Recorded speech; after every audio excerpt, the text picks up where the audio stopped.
Assalam alaikum mes amis.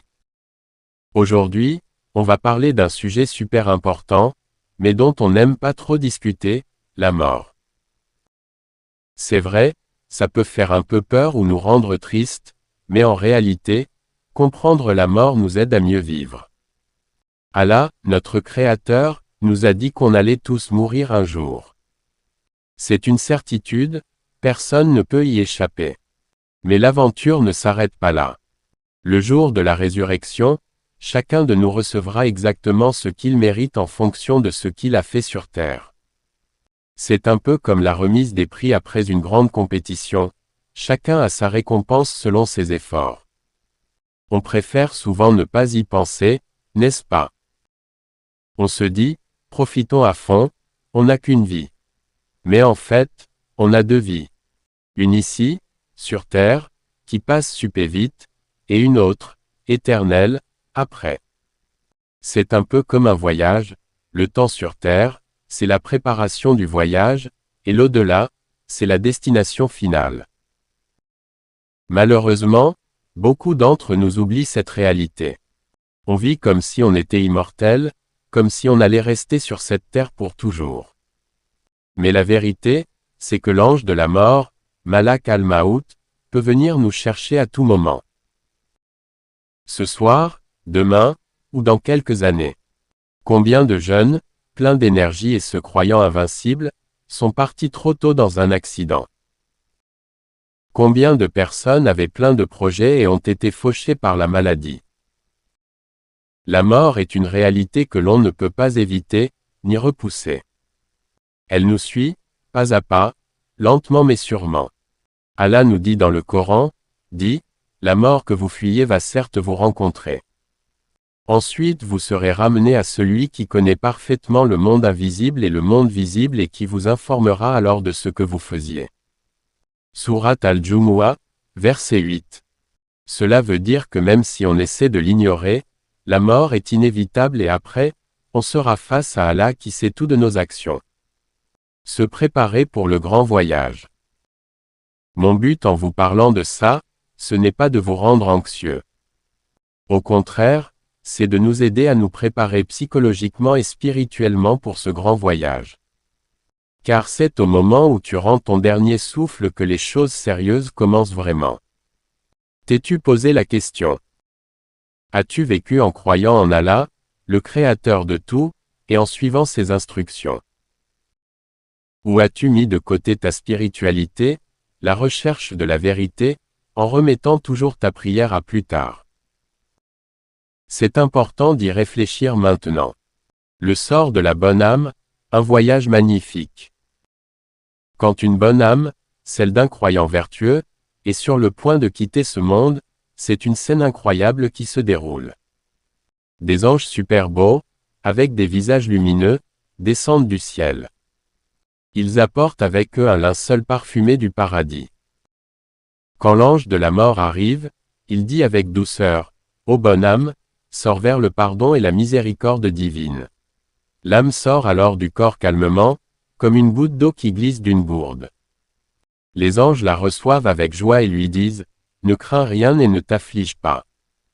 Réjouis-toi du paradis qui t'a été promis. Nous sommes tes amis et protecteurs ici-bas et dans l'au-delà. Là-bas, tu auras tout ce que ton cœur désire, tout ce que tu réclameras, de la part d'Allah, le tout pardonneur, le tout miséricordieux. » C'est une promesse magnifique. Une fois l'âme extraite, les anges l'enveloppent dans ce linceul parfumé de musc et la font monter vers les cieux. Chaque porte du ciel s'ouvre pour la laisser passer, et les anges la saluent en disant, « Une bonne âme nous vient de la terre. Qu'Allah te bénisse, toi et le corps que tu habitais. » Ils l'appellent par les plus beaux noms qu'elle portait sur terre. Ensuite, Allah ordonne que son livre, où sont inscrites toutes ses bonnes actions, soit mis dans le registre des justes. Puis l'âme retourne sur terre, dans sa tombe, où elle attendra le jour de la résurrection. Le sort de la mauvaise âme, un réveil douloureux. Malheureusement, pour celui qui s'est fait du tort à lui-même en ne suivant pas le chemin d'Allah, la scène est bien différente. Ce ne sont pas des anges bienveillants qui viennent, mais des anges rudes et sévères. Ils apportent un linceul enflammé et font goûter à la personne une partie de la chaleur du feu de l'enfer, dès cet instant. 7. Avant-goût, horrible pousse l'âme à supplier pour une deuxième chance, pour revenir sur terre et faire le bien qu'elle a négligé. Mais il est bien trop tard. Le temps des actions est terminé.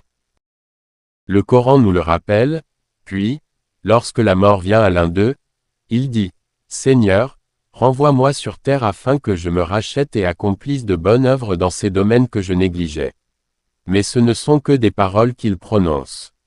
Derrière eux, et jusqu'au jour où ils seront ressuscités, se dresse une barrière. Sourate Al-Mu'minun, versets 99 à 100.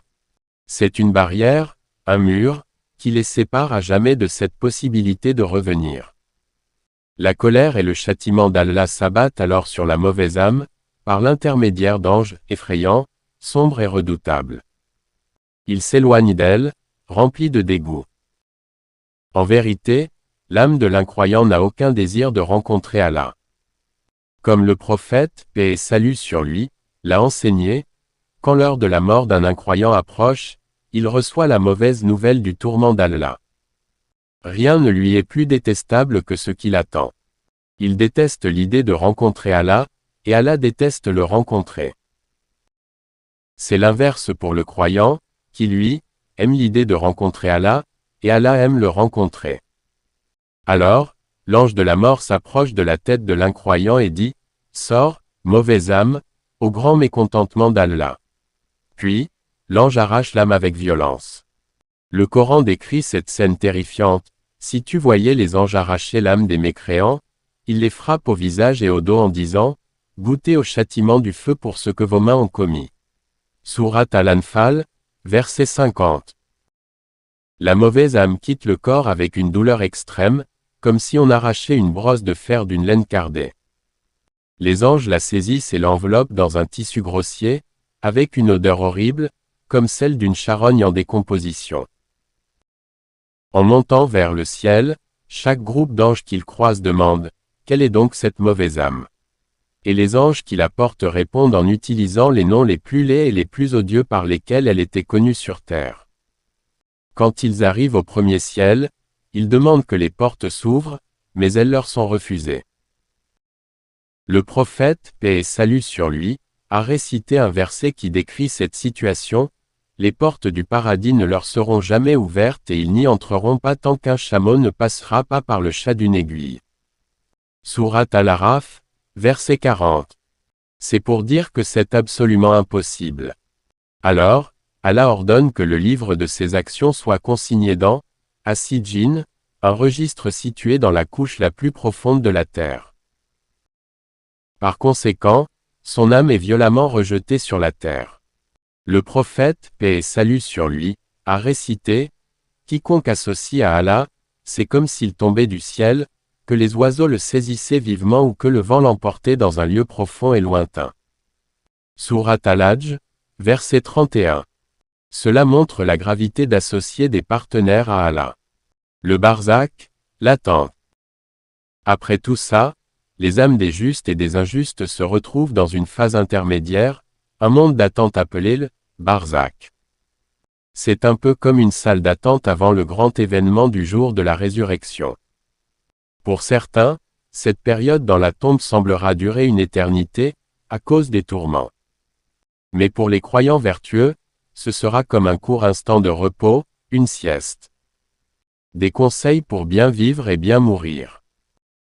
Je sais que parler de la mort n'est pas simple, surtout quand on a perdu des proches ou qu'on est malade. C'est normal d'avoir peur de quitter ce monde. Mais le prophète, paix et salut sur lui, nous a donné un excellent conseil, rappelez-vous fréquemment la trancheuse des plaisirs, c'est-à-dire la mort. Ce rappel, ce n'est pas pour nous rendre tristes ou anxieux. Au contraire, c'est pour nous faire comprendre que cette vie est éphémère, qu'elle passe vite. Le but, c'est de nous motiver à faire le plus de bonnes actions possibles, pour Allah seul, sans associer personne à son adoration. La vraie compétition, dans cette vie, ce n'est pas d'accumuler les biens matériels, les jeux vidéo ou les vêtements à la mode. Tout ça, ça disparaîtra. La vraie compétition, c'est celle des bonnes actions qui, elles, resteront pour toujours. Allah nous dit dans le Coran, mais vous préférez plutôt la vie présente, alors que l'au-delà est meilleur et plus durable. Sourate Al-Alaq, versets 16 à 17. Quand le prophète, paix et salut sur lui, était sur le point de quitter ce monde, il n'était pas effrayé. Au contraire, il était serein et joyeux à l'idée de bientôt retrouver son Créateur. Il s'est même exclamé, auprès du compagnon suprême. Cela signifie qu'il avait hâte de rejoindre Allah dans les cieux les plus élevés. Quelle belle fin! En fin de compte, la mort n'est pas une fin totale, mais plutôt le début d'un grand voyage. En islam, c'est le passage vers l'éternité, où chaque âme récolte ce qu'elle a semé. Alors, rappelons-nous souvent de la mort, non pas pour avoir peur, mais pour donner un sens profond à notre vie et pour nous préparer au mieux pour ce qui nous attend. J'espère que cette version t'a plu et t'a aidé à mieux comprendre ce sujet important. Si tu as d'autres questions, n'hésite pas.